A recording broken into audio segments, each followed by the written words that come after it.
Hey everybody, I'm Jeff with Golden's Gone Wheelin'. Today I'm going to do a walk around of the Jeep JLU. We've spent the better part of a year making changes, modifications for the purpose of mostly overlanding, but rock crawling and camping a lot with our two golden retrievers, Cooper and Kaia. Where did we spend our money? You know, winch, bumpers, lift kit, wheels, tires, camping gear. Let's talk about those things. What did we do right? What did we do wrong? Would we do it over again? By the way, I'm not sponsored by anybody. I use my own money for all this stuff, and I learned a lot along the way. If you guys can learn something today, freaking awesome. That's what this is all about.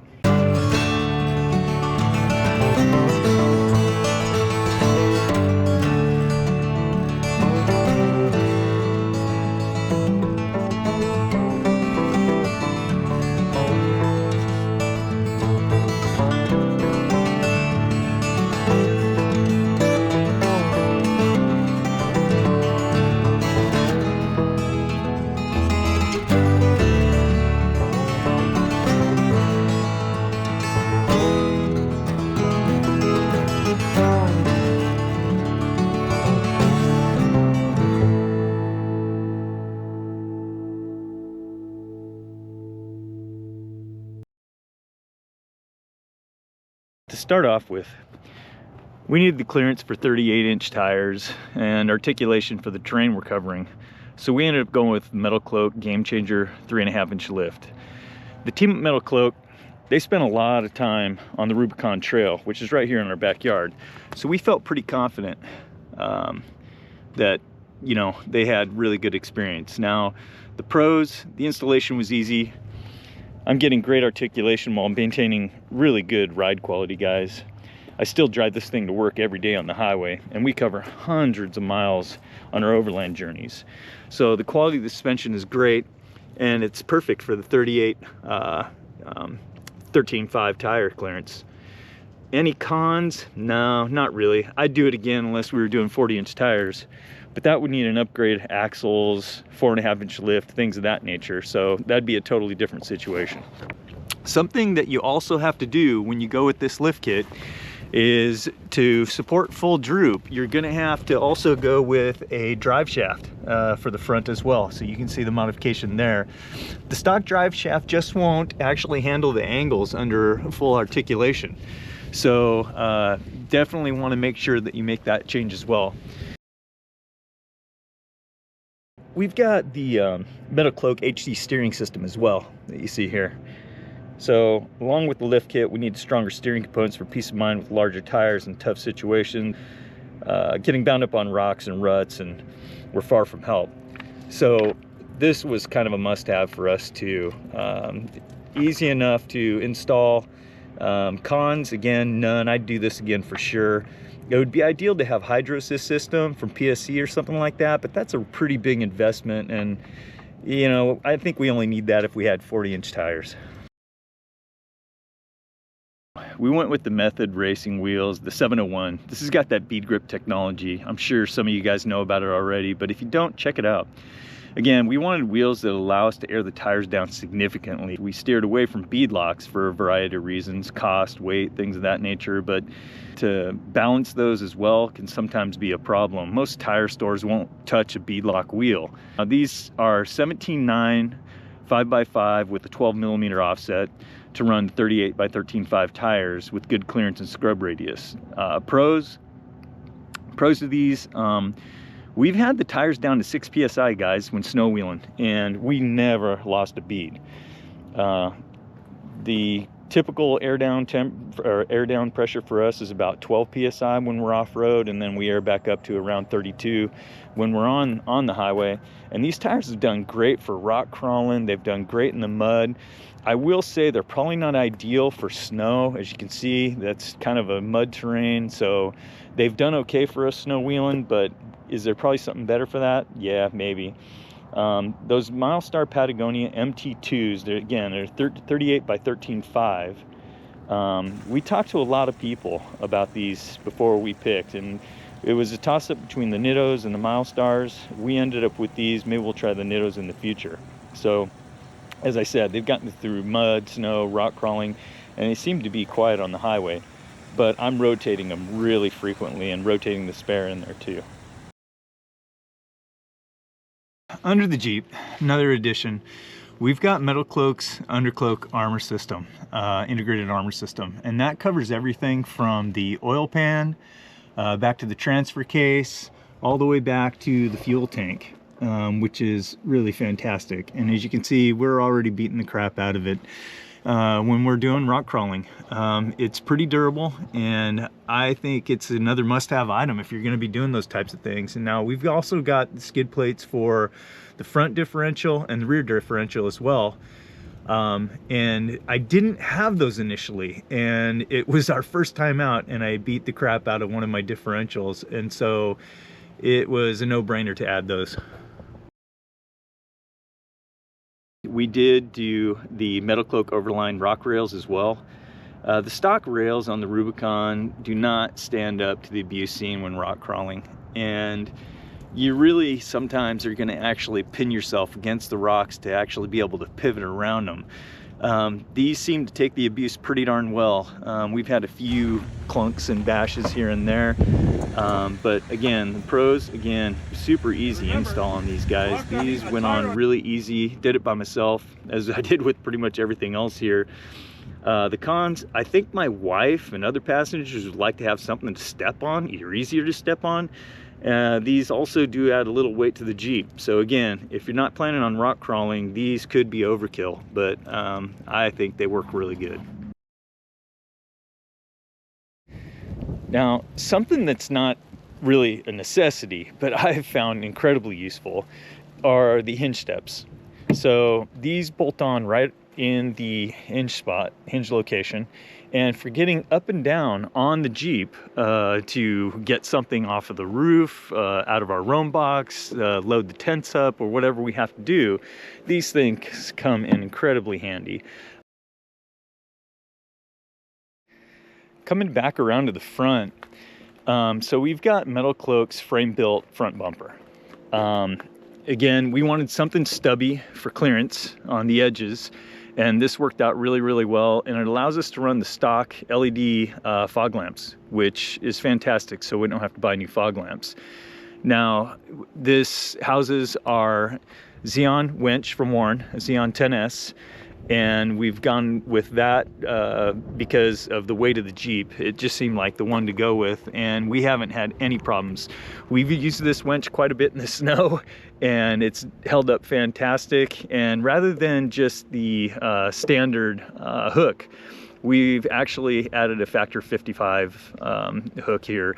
And there are a couple of options that you could go with that might be a little better. As you can see, this one doesn't actually protect the rope as well, the winch line. There's some now that cover that, which is fantastic. But this thing is great for using soft shackles as well. We don't really use hard shackles unless we have to, and this is a really great safe addition to improve the safety whenever you're using the winch. Since we're right here at the front bumper, I've also added the front bumper skid as well to protect your quick disconnect, sway bar quick disconnect system. We still use the stock electric disconnect sway bar, and so that's kind of a must-have to protect that, and we've kind of been bashing the corners on some rocks there too, so that's a good idea. And then up above, we went with the LP6 Baja Design lights. I should say we have the LED headlamps, and they're much better than the old school incandescent headlights for Jeeps. But when we go off-road and we're in the middle of nowhere, the LP6 lights are pretty freaking awesome. And that is the driving combo light, I believe. So it's a high beam, low beam, and then yellow backlight as well. Regular lights. LP6 low beam. LP6 high beam.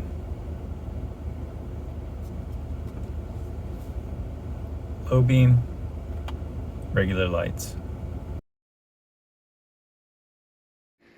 All right, coming around to the back, we've got a few things to talk about here. So we went with Metal Cloak's full width rear bumper, and this is pretty cool for a couple of reasons, guys.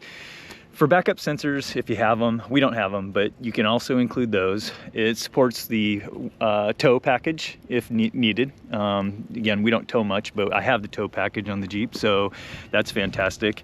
And it gives you really good clearance at the corners. Again, for rock crawling, you're gonna want as much clearance as you can get at these corners. The reason we didn't go with the short one and we went with the full width is because, as you can see, we went with AdventureRax Systems rack, and that literally bolts right to the metal cloak bumper here, which is really, really cool. I'll talk a little more about the rack as we get to it, but that's a lot to do with why we did the bumper. All right, let's talk about this roof rack. So we went with the AdventureRax Systems Rocklander Stealth System. You know, we needed a roof rack to be able to pack out everything we needed due to lack of room inside the Jeep. If we didn't have our two companions, that wouldn't be the case. This rack seemed like a good option at the time, and this is much stronger than the Gobi option that I'm sure you guys might be familiar with already. The pros, it does have incredible dynamic static load carrying capabilities. It's given us good location mounts to mount everything, like the propane tank that you guys can see back here, using power tank mounting system, and that really works perfect with the actual cooking on the tailgate. I've been able to actually use the cowl on the front, you know, which is the catwalk, to actually mount our GMRS radio antenna. And we carry, you know, things like a gazelle tent on the top. It does have several locations for tie downs and things. So I carry quite a bit of stuff up here. As you can see, where you've got the Roam mounts for the Roam box on top. We've got several locations to tie things down. But I got to tell you guys, everything you mount on this thing is going to be somewhat custom, because they did not follow industry standards at all when it came to things like spacing and mounts. You can see things bolt or clamp directly to the actual main frame, and you can see how we've mounted the actual awning itself. Not ideal. I'd like it to be a little closer to the sides, and I'll show you a better view of that in a second. And then of course we've used mounts for our shovel and axe over here on the side. So here you can see the awning does actually stick out a little bit on the sides here, and I'd like it to ride a little bit tighter. But here's the problem, guys. Imagine trying to get this squeezed in here any tighter to the side of the vehicle, because you have to be back far enough that this 270 awning can actually rotate all the way around this bar back here. So I can't really go any tighter there, and I actually have to make sure that that is out past the back corner of the actual upright. So that's something that is a bit of a gripe for me. Could it be done a different way? I don't think so with this rack. I think you'd have to switch to something else like a Rhino backbone. Now, although the installation is pretty easy, it's a bit time consuming, and right here at the cowl, it does require some modifications underneath the cowl, as well as modifying this cowl piece slightly and cutting some things away. Now, these are irreversible modifications. You know, if you ever remove the rack, is that going to be a problem? I don't know yet. I'll let you know when we get to that, if we ever do pull the rack off. And we are looking at some different options for us, especially now that we're thinking about trying to carry a rooftop tent. Something else about this rack that kind of bugs me is how high it actually sits. So this is a double-edged sword. This is one of the benefits of the rack, because it allows you to actually remove the hardtop even with the rack on. So you can actually have this rack mounted and carry all your stuff even with the top off, which is pretty freaking cool, I have to admit.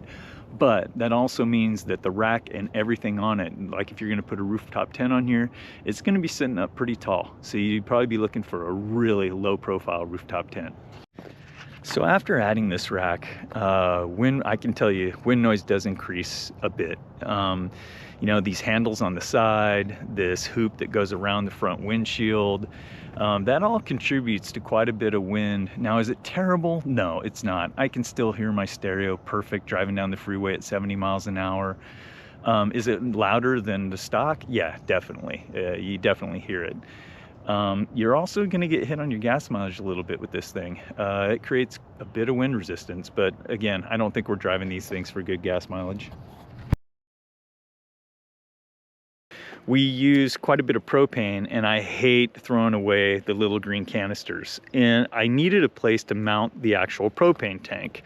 As you can see here, we've actually gone with the solution that comes from Power Tank, which is a power tank billet mounting system. And we've used that to carry the propane tank. I'll go into more detail on how we use that with our stove in the back, but this location works out really, really good. All right, so for the spare tires I mentioned before, this Jeep actually came with what was a heavy-duty hinge. And we got rid of that because carrying a giant tire, well, I shouldn't say giant, it's only a 38, but it's pretty doggone heavy, guys, compared to stock. And it was noticeably becoming an issue. I could see a little bit of vibration on the back. It wasn't making any noise, but we definitely needed something to make a more robust tire mount. So the pros of this is definitely a stronger hinge and spare tire solution for the tailgate, so I don't have to worry about the damage due to the weight of the tire we're carrying. And I think it could even support beadlock if needed. I'm pretty sure. It seems really, really strong. Now the cons, the hinge mounts actually leave a gap. You'll see right in here where the stock one covered the holes. And so definitely you do get some dirt and some dust, and of course rainwater or anything else can get in there.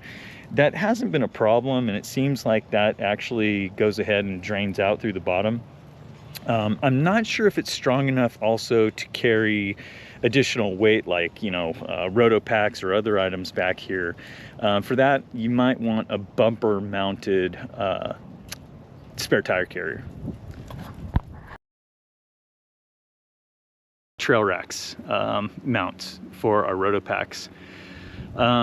On a lot of these overland journeys, we're going a long ways between gas stations or even towns. Sometimes we feel like we're 100 miles from the nearest paved road. So we carry quite a bit of water and quite a bit of fuel with us. Now, I mounted these and they work out fantastic for us. They're really great. The one thing I will note is that I had to kind of do a custom set of holes here and mount these horizontally instead of vertically, because if I mounted them the other way, I was either butting up against my rack here or I was too close to the door on this side. So that worked out pretty good for us. It was just a small modification that I had to drill a couple of holes, but it worked out really, really good. These went together and mounted really easily, and the racks themselves are actually really light. These racks plus the locking Rotoplex mounts, unfortunately, are a little bit pricey, but it's a great way to carry the additional water without having to take up space inside the Jeep. Rock lights. Now, I looked at quite a few different rock lights, and I found what was going to be really simple for me was the Lux lights. As you can see, they're just a magnetic light that attaches to anything that's metallic, right? And the wiring was pretty easy. I actually ran the wires right through the frame rail, all the way to the front. So I've got one back here just in front of the rear bumper. I've got one in the front, right up under here, under the, in front of the back wheel, excuse me, in front of the back wheel, just inside the rock rails. And then I've got another one just behind the front wheel in the rock rail, and the last one on each side is going to be right up here in the front, right under the fender. And the way I did that was I took a little piece of metal that I mounted, and then otherwise this is plastic, of course, and so that allowed me to mount the front one here. And these things are pretty doggone bright. I'll actually throw up some footage so you guys can see what they look like at night.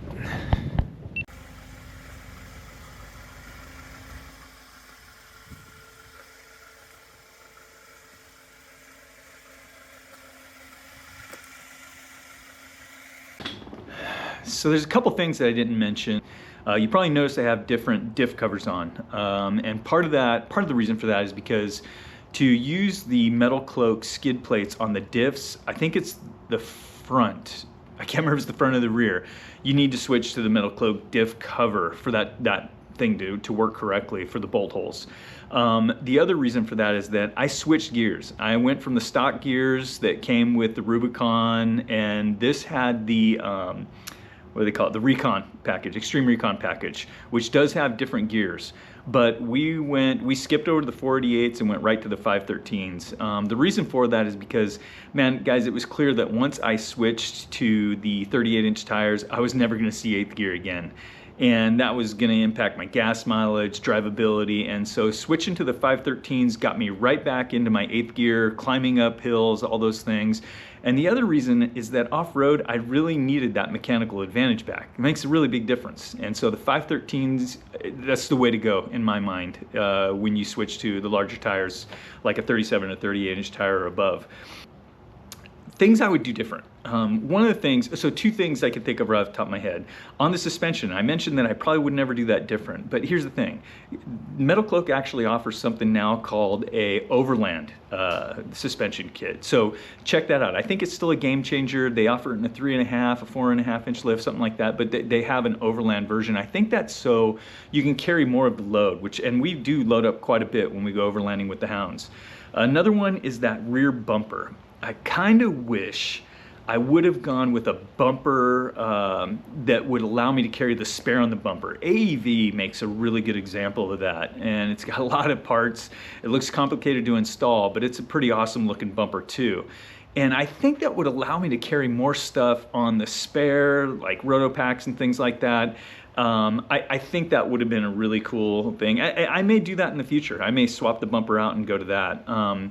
And the other one is the roof rack. If you haven't noticed, I don't want to bash these guys. That rack is freaking badass. It can carry a ton of weight and things like that. But I wish it was lower profile. I wish it was more aerodynamic, you know, and I don't know. I may try a different roof rack in the future. For now, this one's working fantastic. If I do, I'll shoot a video and let you know how that one works and do a good comparison.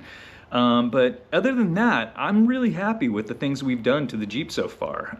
They work out really good. Now, you may notice I didn't get to the interior today. I apologize for that. This video is just getting way too long. So I will shoot another video covering just all the interior modifications that we've done so far. And that should be a really good video. We looked at everything from Goose Gear to American Adventure Labs, and I'll cover all that in the next video. But there you have it. If you guys found any of this useful, please hit the like button and subscribe. I'm going to be posting more of these videos as well as some of our overlanding adventures with the dogs, and try and create some good content for you guys. If you'd like to see a deep dive into any of the stuff I talked about today, let me know down in the comments and I'll prioritize those, and we'll shoot some more videos covering each of those things in more and more detail, and ask questions. You know, I'd love to hear from you guys in the comments. I think that's it, guys. So until next time, enjoy your hounds and enjoy your destinations. Later.